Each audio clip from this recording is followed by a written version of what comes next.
Thank you, Alan Thompson. Good afternoon.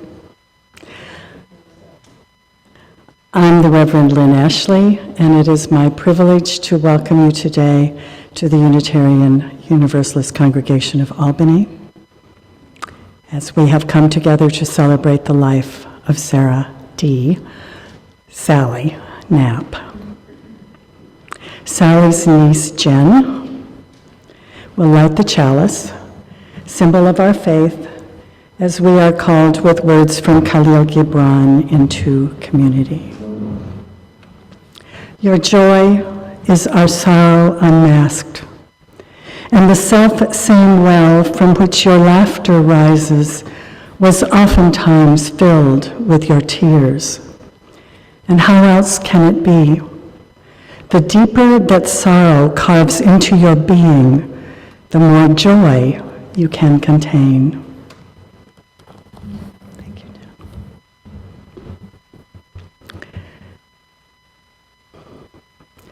We have gathered here this afternoon to grieve the death and to celebrate the life of Sally Knapp, beloved wife, aunt, sister-in-law, cousin, teacher, mentor, colleague, and treasured friend. A woman who played an important part in so many of our lives and in the greater communities of which she was a part. Carrying our grief, we have gathered in a quiet sadness, yet we recall with great appreciation the adventurous, productive life Sally lived. And we give thanks that we have known this gracious, loving, and compassionate, yet fierce, determined, and creative woman. In remembering her today, we remind ourselves of her gifts and passions, and of the strong and generous character that was hers until the end of her days. By our presence, we pay tribute to her memory, and we show our love and respect for the person she was.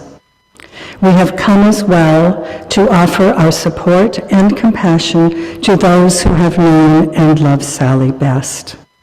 To look in friendly faces, to simply be together for a time, to share stories and memories, draws our hearts into ways of healing that only may be offered in community. And we have come to say our goodbyes. As the end neared, I wonder if Sally had been able, if she might have shared these words chosen by a family member from Rabindranath Tagore. Farewell, my friends. Farewell, my friends. It was beautiful as long as it lasted, the journey of my life. I have no regrets whatsoever said. The pain I'll leave behind. Those dear hearts who love and care, and the strings pulling at the heart and soul. The strong arms that held me up when my own strength let me down. At every turning of my life, I came across good friends, friends who stood by me even when time raced me by. Farewell, farewell, my friends. I smile and bid you goodbye. No, shed no tears, for I need them not. All I need is your smile.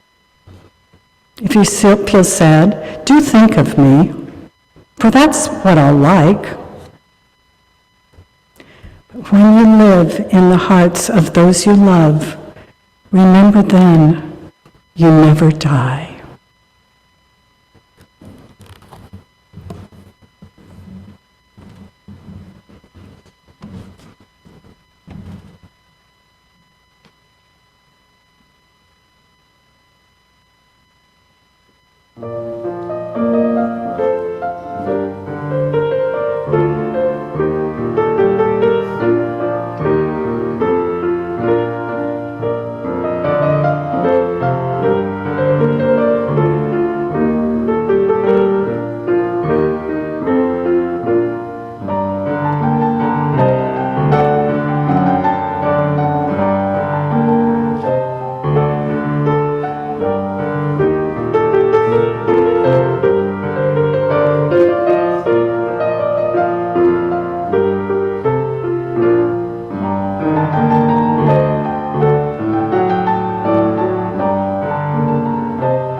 Determined, persistent, independent, resilient, good-humored, plucky, intelligent, curious, observant, a great intellect, optimistic, delightful, kind, gutsy, and compassionate, quietly there, a good listener, an advocate for those with special needs, a great role model, an inspiration. These are words used to describe Sally by so many of you with whom I have had the privilege to speak in recent days. An essay Sally wrote may say it best.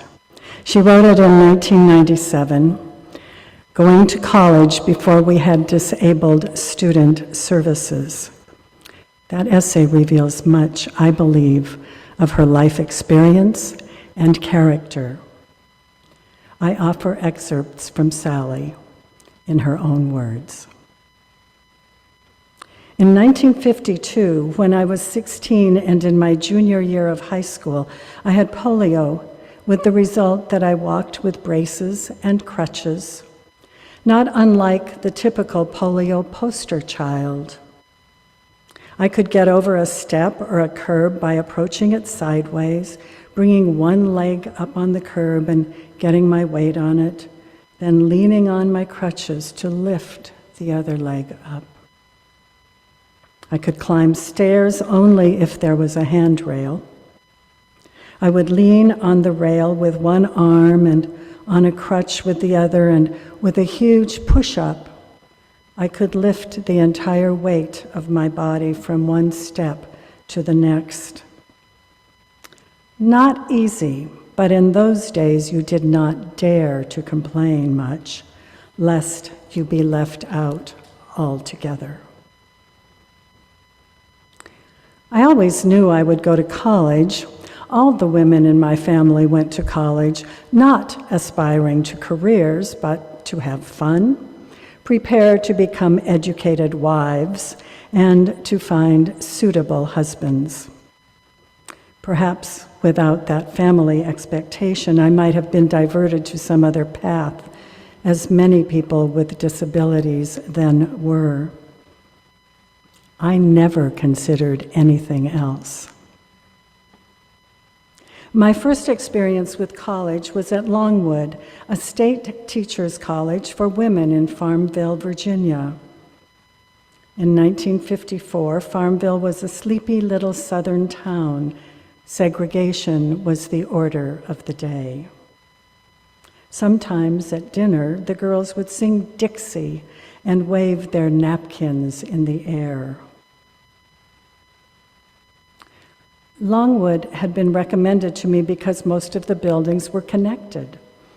It was thought this would make it more accessible, though the number of stairs connecting all those old buildings would have been a huge barrier to many people with disabilities. After visiting Longwood and being accepted, I was both thrilled and worried. Thrilled because I would be going away to an exciting grown-up life, and worried because I didn't know if I'd be able to use the toilets or take a bath, or if I'd be able to get to my room, since the freshman dorms were up a big, winding staircase in the main building. That summer, Longwood wrote that I had been assigned to a room with a student who had an artificial leg. My mother objected to this because she thought other students would see us as different if we roomed together. Here's our first hint of Sally as advocate. We wrote the school about our concerns, and I was reassigned to a room with an able-bodied student in a suite in the sophomore dorm. There, I found that I was able to lean on the bathroom sink to let myself down and up from the toilet, and to sit on the toilet to transfer to the bathtub. After one semester, I transferred to the Norfolk Division of the College of William and Mary, now Old Dominion University. The division, as it was called then, presented me with new challenges. First, I was assigned to chemistry for the sole reason that it was taught on the first floor. I didn't like chemistry and eventually was able to transfer to biology. My English class presented another problem. It was taught on the second floor of an old barracks-like building built in World War II. There was no handrail on the stairs to the second floor. Fortunately, I had a strong, new boyfriend who had a class in the same building at the same time. He carried me up and down for every class. The next year, I was assigned to an English class on the third floor of another old building. My strong boyfriend had a new girlfriend, and I had to resort to begging for a lift from any strong guy in my class. They were nice about it, but I figured if I could get a railing put up, I could get to class by myself. My father agreed to pay for it if we could get the college to do it, so I went to call on the provost of the college, Sally the advocate. He was a very nice man, but I was pretty scared. He told me the college would put up the rail and my father didn't need to pay for it. They put up an old pipe along the wall, which I was able to lean on so that I could carry myself and my books up to the third floor.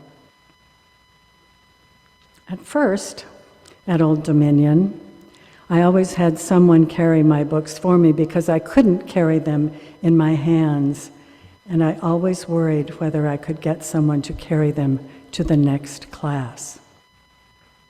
One day, my regular helpers were absent. I asked a fellow in my class, who agreed to do it, but told me I was a nuisance and shouldn't be so dependent on other students. I went home and cried my eyes out. And then decided to use a shoulder bag so I could carry my own books. This worked well for the most part, unless I had too many books. Although sometimes I felt that my family wanted me to find people to take care of me, already my experience was teaching me that I could not go through life expecting a lot of help from other people. I majored in sociology because I was interested in why people discriminated against some people and were nice to others. I graduated in 1958, moved to Albany. It was hard to find a job with only a BA degree, and I knew if I needed to be self-sufficient, I would need more education. While I was still working part-time, I enrolled in 2 graduate education courses in what was then the State Teachers College in Albany, now the downtown campus across the street. After 2 classes, I discontinued that program and enrolled full-time in the SUNY Albany Library School. The library school was on the 3rd floor of Richardson Hall. This meant going up 1 flight to the 1st floor and 2 more long flights to the 3rd floor, where the library school library was and where the classes were held. The day I registered for classes, I had to go somewhere in the basement of one of the other buildings to pick up my class cards, then all the way up to the library school to get the dean's signature. I was a little tired when I got there, but I soon forgot that and became very annoyed when the dean suggested that I might want to wait a few years until the new campus would be built, since it would be more accessible.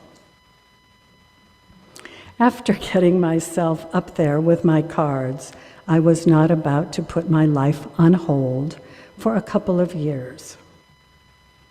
It was so hard climbing all those stairs every day to get to classes that I used to take my lunch and spend the entire day on the 3rd floor.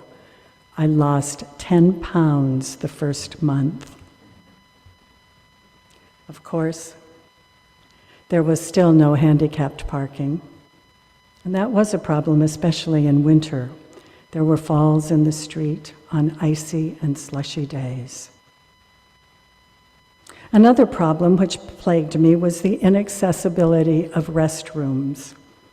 When you are wearing braces, your knees are locked, so you can either sit down or stand up. There is no such thing as squatting. In those days, they didn't have handrails, and the toilets were low. Sometimes I was able to sit down and get up again by pulling on the toilet paper dispenser. Once in a while, I'd get stuck or fall on the floor. It wasn't very easy or pleasant, so I began carrying large paper cups with me. I always had to have a huge pocketbook to carry them, but without my paper cups, I wouldn't have dared to take 4 trips to Europe. I got my Master's of Library Science in 1964 and went to work for the Division of Library Development of the New York State Library. In 1967, I came to SUNY Albany as a librarian. The library staff restroom had a handrail. The buildings on the uptown campus even had elevators. Life there was easier than any place I'd ever been.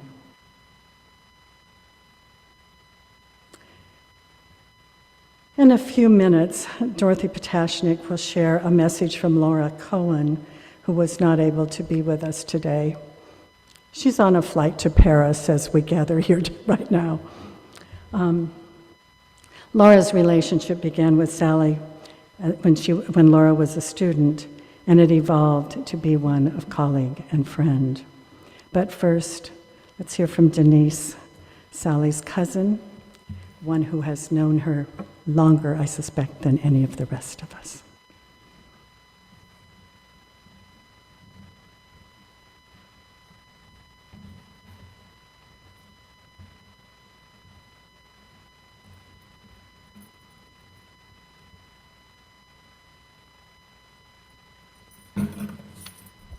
It was lovely to hear Sally's words.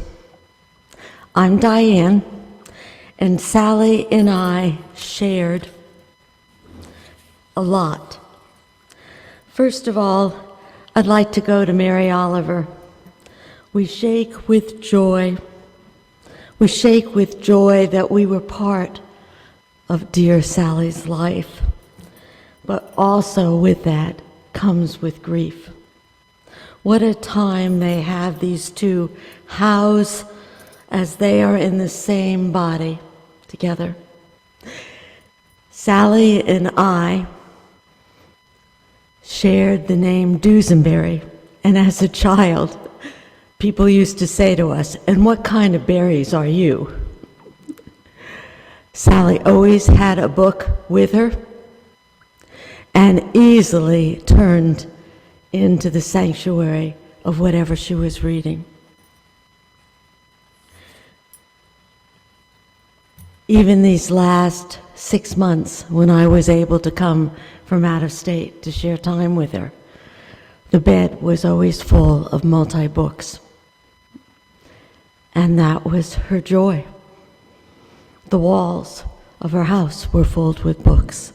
The library on many walls were full of books.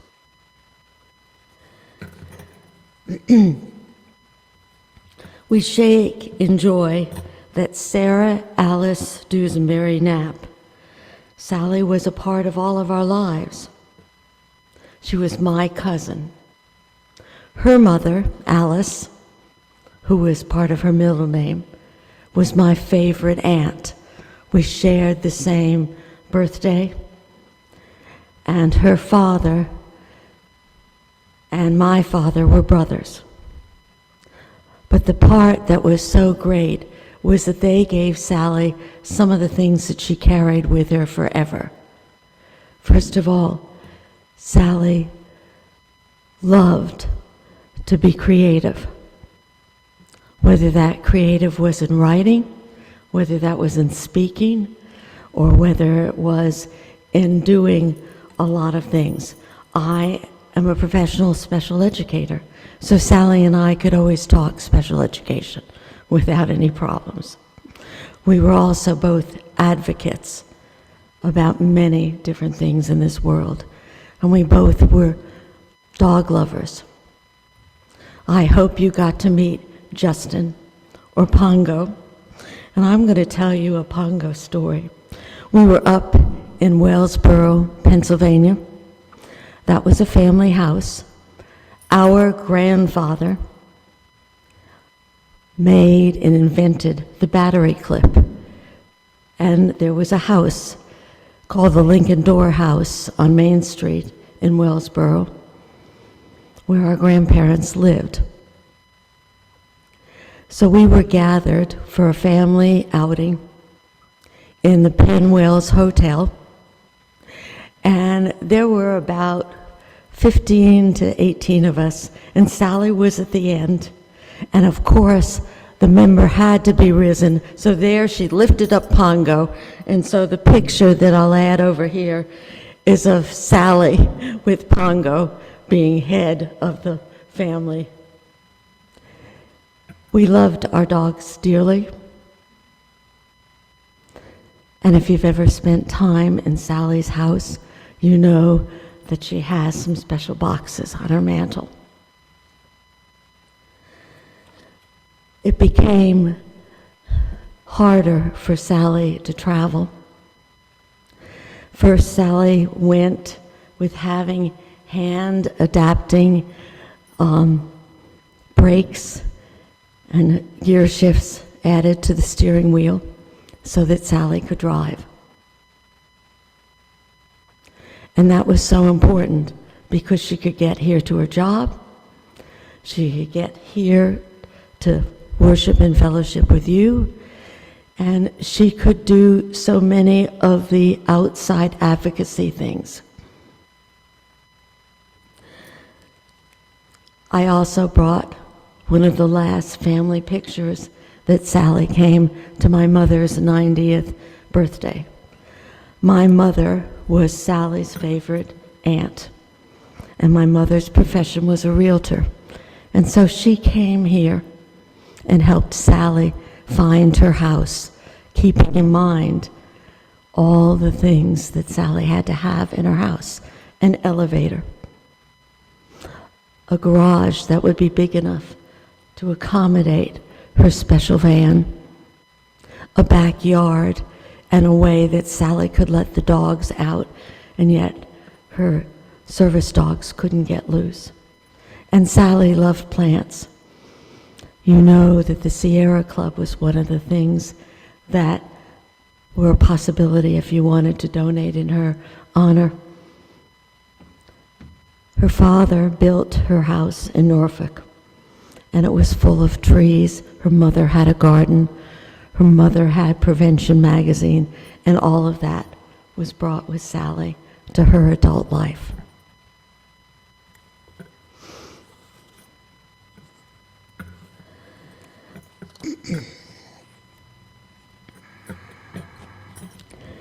There's another part that Sally and I got to share, and that was how you turn a world that isn't recognizing people with special needs or educating them.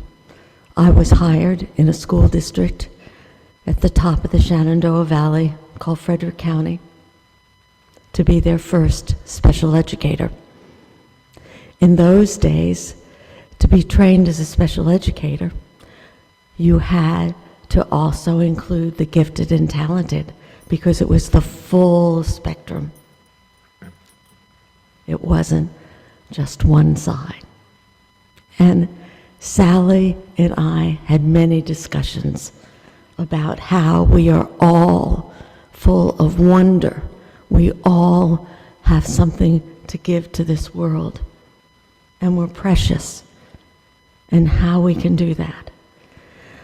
Another thing that Sally did was be visible to people. She was not willing to stay in the shadows. And that was really important. And as life got this far along, it became very hard for Sally, because the person that she loved, Arnold, became harder and harder for her to take care of. And that meant letting go of her independence, and letting go of the things that she could do for Arnold and with Arnold. And Lori's here, and one of the things that Lori got to do was once a week take Arnold in the specialized van to the bookstore to buy his book for that week. And it made him so happy, and it made Sally happy, because that was a way that she could give to her beloved Arnold.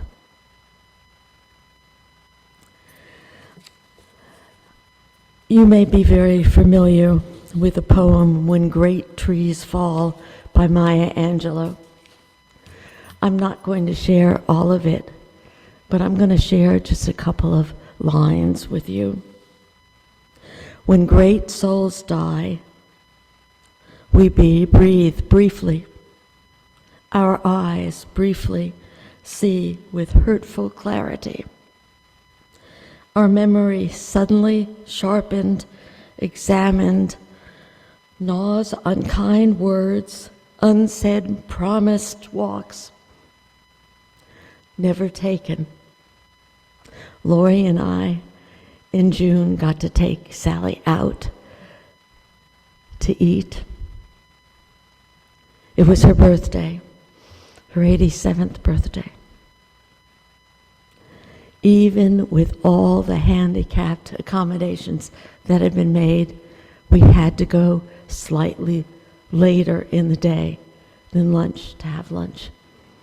to make enough space to get the wheelchair, which by then was motorized, down the aisle to the table. Great souls die, and our reality bound to them. We mustn't let things take leave of us. Our souls depend upon their nurture. Sally nurtured us to see a different world. You do it every time you press a button to go through an automatic door. You see it as you walk up a crushed curb. You see it when there are handicapped parking spaces.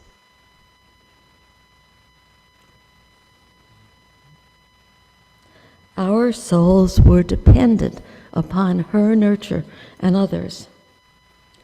And when great souls die, after a period, peace blooms, because we have these visible reminders of how she didn't stop. Space is filled with a kind of soothing electric vibration. I saw the tulips today that you so carefully arranged. She loved spring flowers because that was a sign of hope.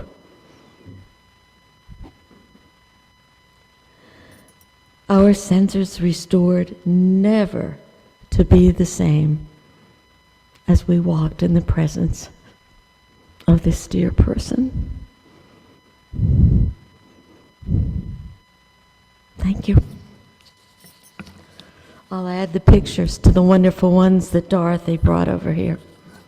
Thank you.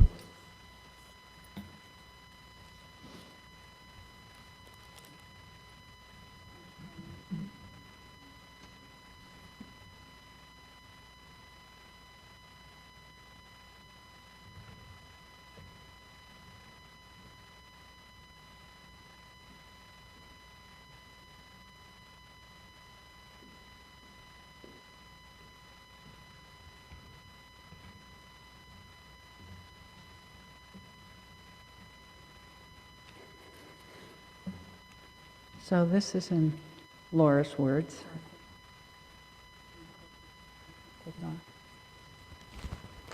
Okay, I hope you understand me better now. So Laura writes, I have a small circle of close, trusted friendships. Sally was in this circle. Let me begin by telling about how I first met her. The circumstances say a lot about Sally. When I was in library school here at SUNY in the early 1990s, I wanted to take the course in online database searching. At the time, 2 instructors taught the course, and I didn't know anything about either of them. Then one of my fellow students insisted, that I take Sally's course. She told me that Sally was a wonderful instructor, really knew her stuff, and I'd be missing a great opportunity if I didn't take her class. She was an otherwise mild-mannered, quiet person, and I was convinced. So I took Sally's class, and I loved it. I'll never forget the first thing Sally said to me on the first day of class, and I reminded her of it for years. I'm Sally Knapp. Call me Sally. I love to search, and I hope you will too. You may wonder why anyone would need to take a course on database searching. Nowadays, we think of searching as typing a word or phrase into Google. Even specialized databases used in libraries these days aren't all that difficult to use. Professional level, multi-database searching was an entirely different matter. And during Sally's time, it was all text-based. There were no web forms to fill out. You had to type out everything, every search statement, usually a series of statements that built on one another, modifying them with all kinds of fields and output options. So you needed to know both the theory of search and how to use high-end search systems. And Sally was a master of both. She had a national reputation in her field, and we needed a graduate level course to learn from her. Though I didn't know it at the time, Sally's course sowed the seeds of my career. After the course was over, Sally offered me the job as her student worker to do individualized searches at the university library for students and faculty using the search system she had taught us in her class. This got my foot in the door, and I was ultimately hired as library web administrator, still, of course, doing searches for a number of years after that. So I got to know Sally as a colleague and then as a good friend. Sally was a pioneer in her field, a real visionary, one of the first librarians to explore database searching when libraries were still based on paper. It took a lot of guts to break this ground, but Sally understood the transformative power of computer searching. She began with CD-ROMs and progressed to elaborate networked systems as they came along. As my own career took shape, I used what I learned from Sally and applied it to searching the internet. This became an important part of my career, and Sally's teachings laid the foundation. I thank her for that, and by the way, I often did. Sally was an active and engaged professional. She spoke frequently at conferences, was active in the American Library Association, and published prolifically and ambitiously. Anyone who has seen her contemporary thesaurus of search terms and synonyms knows what I am talking about. I was lucky enough to be one of the contributors to her thesaurus and to co-author a scholarly article with her. By the way, the second edition of her thesaurus is available on Amazon, and if you buy it new, you'll pay $179.95, worth every penny. In all this, Sally was humble. Her nature was self-effacing. She never gave herself enough credit for her skills and accomplishments, and she had so much to be proud of. Just a few weeks before she died, she and I were talking about our careers. As usual, she gave me too much credit and herself far too little. I protested this, as I always did, but I don't know if I got through to her. At least I tried. Sally was so smart and observant. Here's a little example that sticks in my mind. During her working years at UAlbany, she went through the tunnels to get on and off campus. She needed a lot of keys to get through the many locked doors down there, so she had a key ring filled with university-issued keys.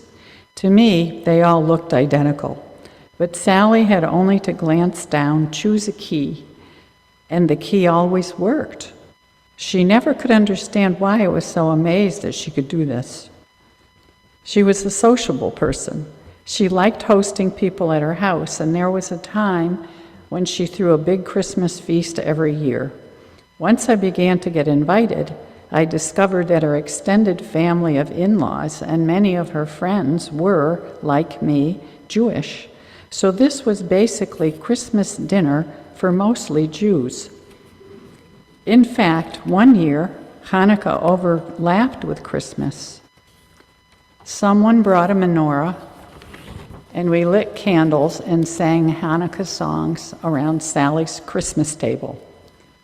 Sally also liked meeting people out for lunch or dinner.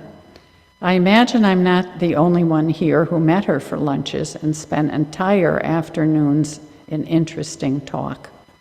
When she could no longer host people at home, Sally was the one to organize our annual Christmas dinner out and also June dinners for a group of us with spring birthdays. Sally was a sweetheart. Just imagine in your mind the sound of her voice, and you know what I'm talking about. She was compassionate, a good listener, interested in people, sensitive to the needs of others. Sally was an issues-based person too, interested in current events and very well-read. She had a generous nature, always thinking of others and worrying about them. I'll never forget the period of months when I was sick from a medication, and Sally was the one person to call me and ask if there was anything she could do. Because she had her own needs, she was sensitive to the needs of others. I don't think Sally was ever really satisfied unless she was helping someone or volunteering her talents. During her working years, she was an activist in the union and a crusader for disability rights. Later on, she taught English as a second language at the Bethlehem Public Library and volunteered her talents here at the Unitarian Church. Up until the end of her life, she was looking for ways to help. Not long before her final illness, she told me about her idea for an after-school program for kids who lacked the benefit of being read to by their parents. She imagined these kids visiting homes and having someone to read to them. It was obvious to me that Sally wanted to be one of these readers. Unfortunately, her health problems interfered with this final ambition. I'd like to close with a small anecdote. Some years ago, when Sally and I were still working at the library, I was in her office for a chat. Admittedly, we were not talking about work. We were having one of our many talks about issues. At one point, the topic of Judaism came up, some of its attitudes and the attitudes of the world toward it. Sally was so compassionate, so interested and interesting, so good to talk to. And I distinctly remember thinking, this is the kind of friend I've always wanted to have. I'm so grateful that I did have her. My little circle of friends is now smaller, and it's such a major loss.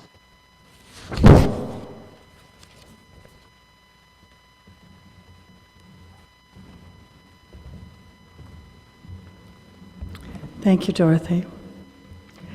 Laura wrote, I don't think Sally was ever really satisfied unless she was helping someone or volunteering her talents, some here in this congregation.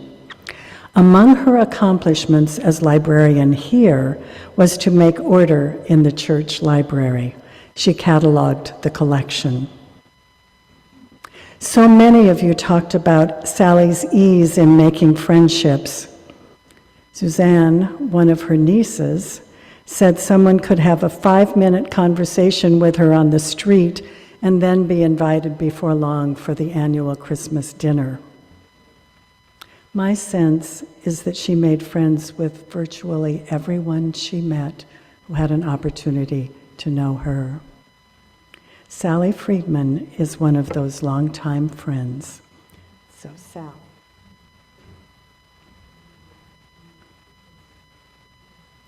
Here you go. Here you go, Sal. All right. Yeah. Hope this works. Okay. Hold it close to your face. Yeah. So I am a longtime friend of Sally's. I just want to echo everything that has been said so far, and building on what Diane said. It really meant a lot to me because I had to walk past Sally's van at work. And it was just a constant thing that I knew Sally's van was going to be there, and I thought, that's really cool. So it just really meant a lot that that van was there. And in a different direction, yeah, Sally advocated at SUNY on a lot, and at the union, as Laura said, on a lot of things. But among them, because one of the first ways I knew Sally was, we did a needs assessment for the union about disability, but to go with the van story, one of the stupid things, SUNY, somewhere in the late 1990s or early 2000s, there was a big mess about disabled parking, and I don't know exactly what the status of that is, but at the time it was like, well, we want more green space, so we're gonna kind of do away with some disability parking. And let's just say that Sally was pissed, and let's just say that Sally was right. I think it ended up that they kept some of it, but the issue shouldn't have even come up. Sally taught a couple of classes about disability, and like I said, she was, through the whole time that I was there, she was just really active on disability stuff and advocating just by being there, and advocating sort of in the positions that she took on committees, etc. The thing that I really wanted to talk about, though, was friendship. When I told my brother that I was going to be speaking at this, he was like, that would make Sally happy. And that made me happy that my brother actually said something that made sense. No. That made me happy because I think it was right. And the friendship, and that she really cared about me and went out of her way for me. And just a lot of stories about that, and that was really a gift.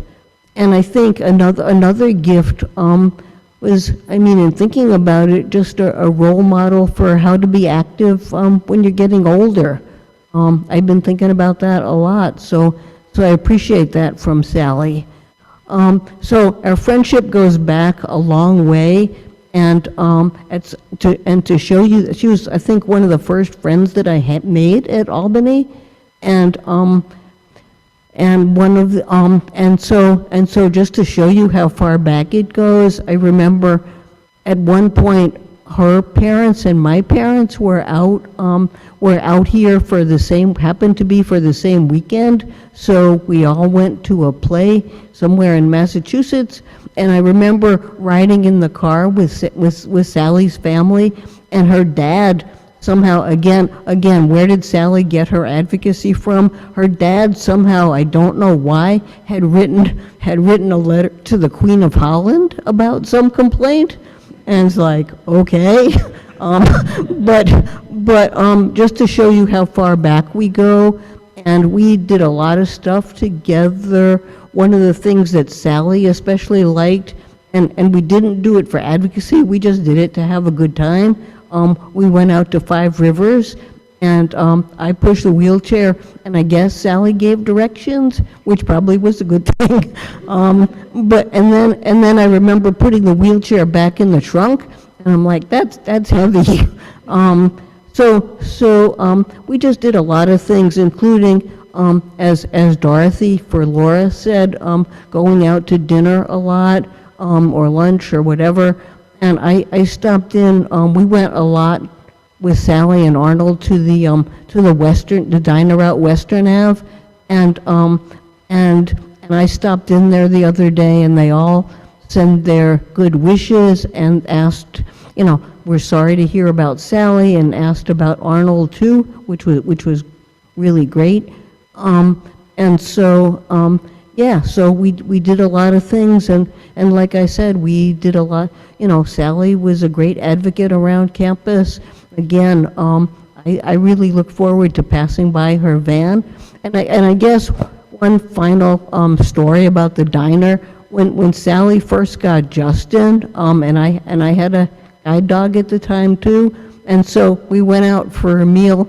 And we're trying so hard to have the dogs be good. We're trying so hard to keep the dogs separate. And of course, it was my dog that got loose. Okay, thanks. But I mean, I love Sally, and it's kind of just weird still that we're all here doing this. So yeah, friendship, that's what it's about. Thank you, Sally.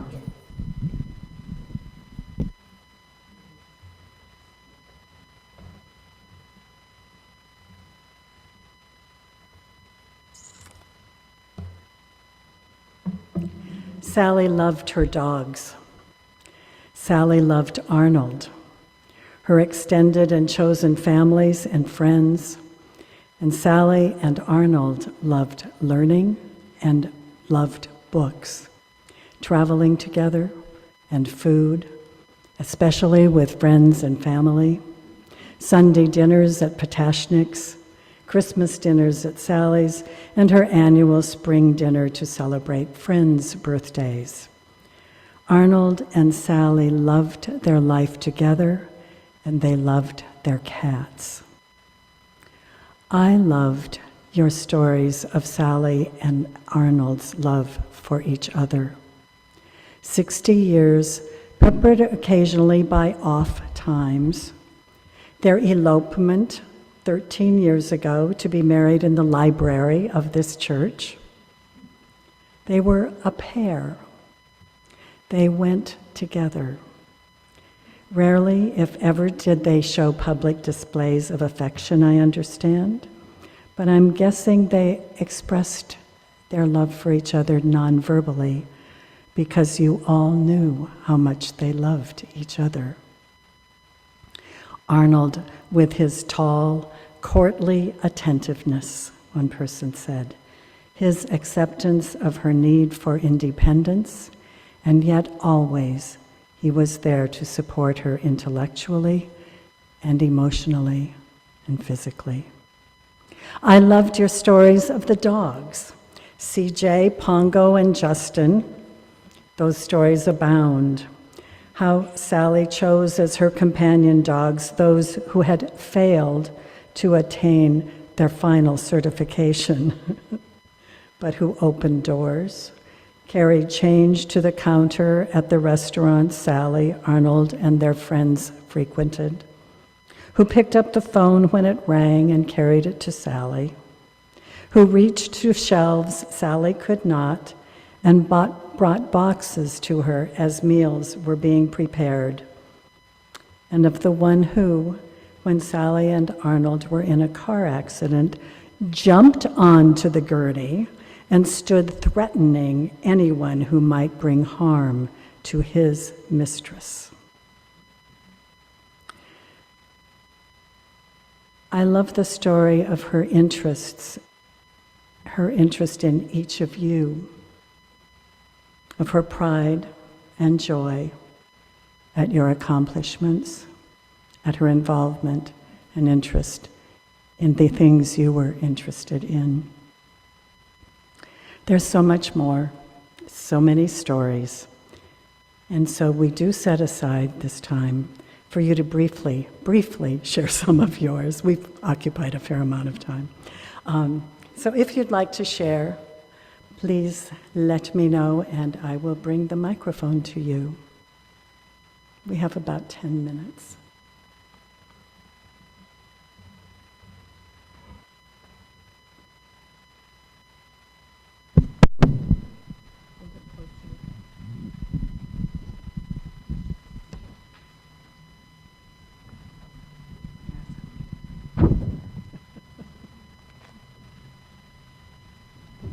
I just received this this morning, actually, from another cousin of Sally's, who asked if I would have time to read it. I hope you're hearing me. And she titled this "The Treasure of Paid Attention." Sally was my first cousin, daughter of my father's sister.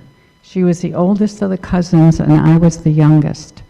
Her life was a testament to the resilience of the human spirit.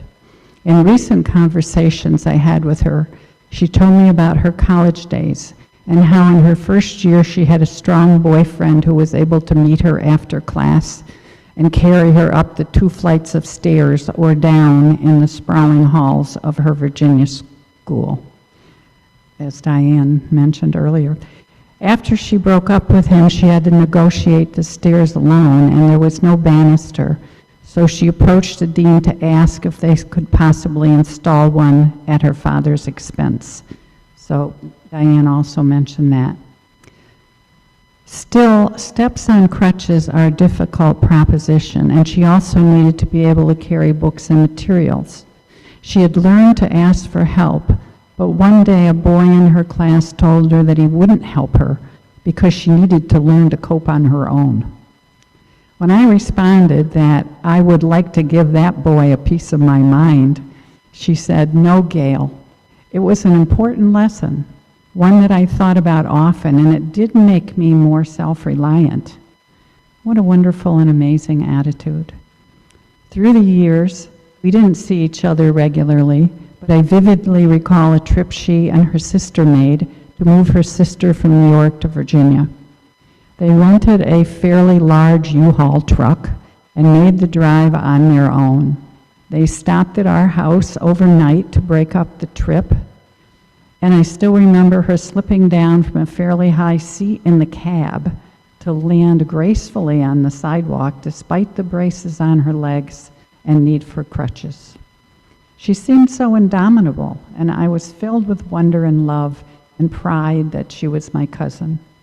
She came to visit me after I was married, first in Maryland and later in New Hampshire. And in more recent years, we met every summer halfway between New Hampshire and Albany for lunch and a good chin wag. She was a fountain of information about my grandparents on my father's side, which was a godsend since I don't remember them at all.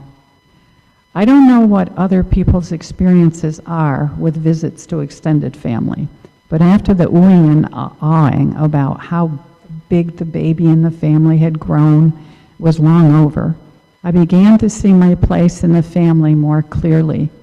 In truth, there are relatives who are delighted to see you, who single you out for special interest and attention, and those who barely notice. Sally was the former for me.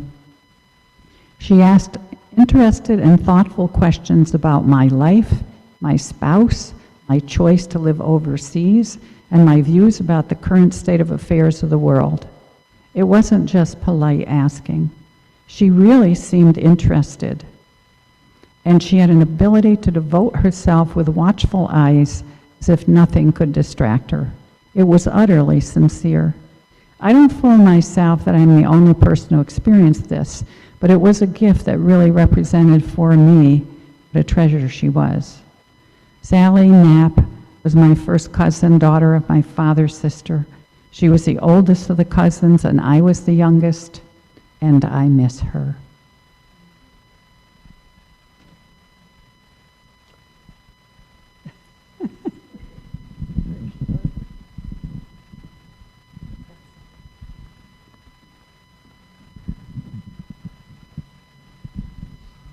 Hi, everybody. I'm glad you're here for Sally today.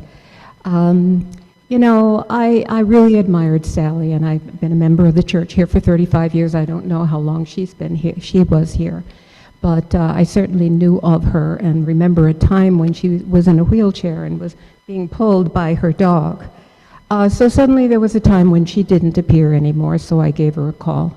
And after that, you know, I called and called and called and visited and tried to help. She was a tiny person with an oversized personality. And there was, I saw her go from, you know, almost independent, although she had to depend on loyal and faithful and extremely helpful aides in her home, which I think she probably did very graciously. I'm not sure. It's hard to be sick. I know myself I get ornery. But anyway, and then Arnold went into the hospital and she controlled his medicine and make sure he ate, and then that was very stressful for her.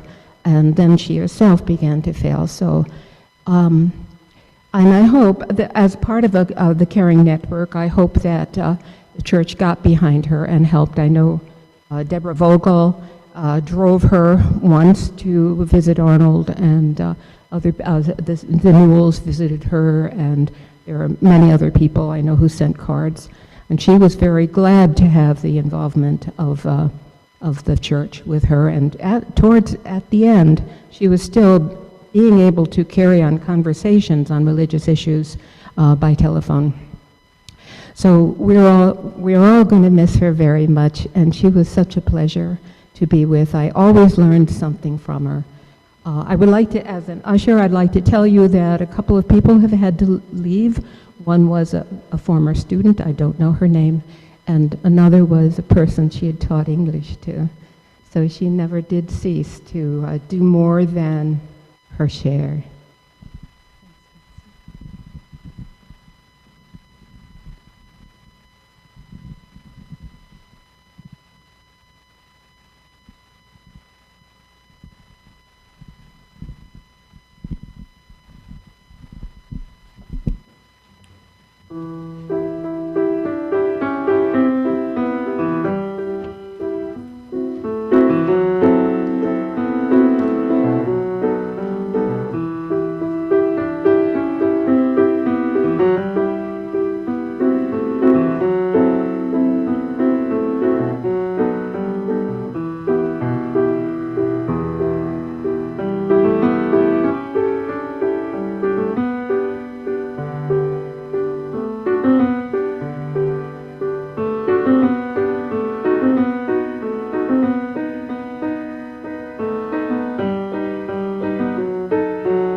in sharing our memories, in having been reminded of the joy and sorrow we feel because we have known and loved Sally. We have been reminded, as we are at times like this, of the qualities we most value in humanity. And so we give thanks for those qualities we saw in Sally and for the gifts of her presence she shared with us. May we remember her well for the person she was, as each of us has known her, for each of us has known or only shared a part of her world.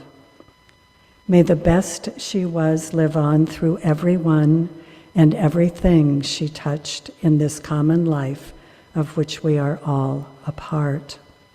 May those whose lives have been touched most intimately in relationship with her be granted gifts of wisdom, courage, and thanksgiving through which they will find acceptance and peace. And may Sally live long in the hearts of all who have known and loved her. I offer our words for parting as Sally's niece Suzanne extinguishes the chalice. It's Suzanne. There's Suzanne. Hi, Suzanne.